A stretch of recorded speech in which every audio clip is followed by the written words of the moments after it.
안녕하세요. 사업의 첫걸음부터 성공의 정상까지 동행하는 사업 끌어주는 남자 박재형입니다.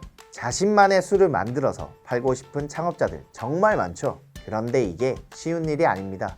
주류 제조 면허가 필요한데 이 면허를 받기 위해서는 인허가 절차도 까다롭고 돈도 많이 듭니다. 그래서 OEM 생산으로 다른 전문 제조업체를 통해서 술을 만들고 자신은 판매만 하고자 계획을 세우는 창업자들도 있습니다. 그런데 이런 사업 계획은 시작부터 잘못됐습니다.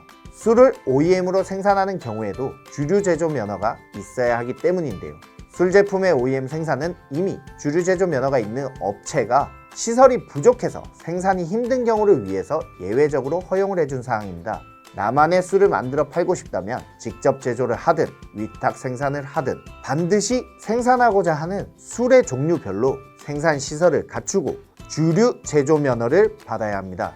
또 술을 생산하기 위해서는 제조 방법 승인이라는 절차가 있습니다. 이 절차는 생산하려는 술에 대해서 어떤 원료를 사용하고 얼마의 비율을 투입하고 생산량이 얼마가 되고 알코올 도수는 얼마인지 등 제품에 대한 모든 생산 정보를 미리 국세청에서 확인을 받는 것입니다. 이 절차를 무사히 통과해야 하지만 주류 제조 면허를 받을 수가 있고요.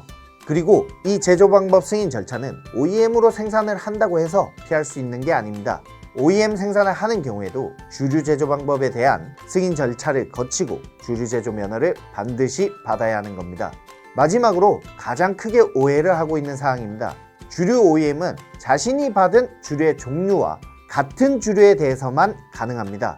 무슨 얘기냐면 자신의 제조 면허는 탁주로 받고서는 다른 업체에 맥주, 소주, 증류주 등을 위탁 생산으로 맡길 수가 없다는 겁니다. 주류 제조 면허라는 게 모든 술을 만들 수 있는 면허가 아니에요. 주류 제조 면허는 각 술의 종류에 따라서 여러 종류의 면허가 있습니다. 그리고 이 술의 종류에 따라서 면허를 발급받기 위한 요건도 완전히 달라지고요.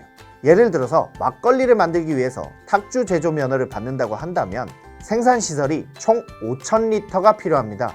그런데 여기에 추가로 청주를 만들려면 12,200리터의 생산시설을 추가로 갖춰야 합니다. 이 생산시설뿐만 아니라 시험시설도 제품별로 다 다르고 만들고자 하는 술의 종류에 따라서 모두 구비를 해야 하는 거고요.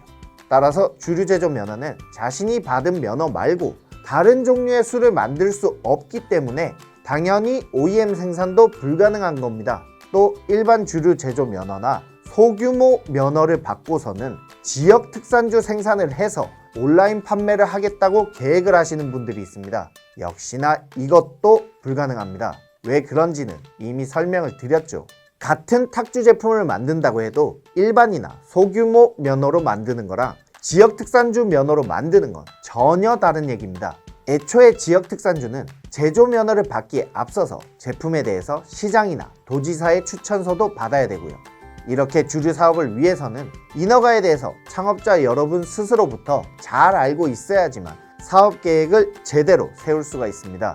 그래서 인허가 전문가인 제가 주류 면허 관련 인허가 정보를 모두 담은 주류 면허 셀프 체크 가이드북을 만들었습니다. 가이드북 신청은 영상 하단에 링크를 남겨놓겠습니다. 접속을 하셔서 신청하시면 되고요. 그 전에 구독과 좋아요부터 누르시면 됩니다. 이상으로 사업 끌어주는 남자 박재형이었습니다. 감사합니다.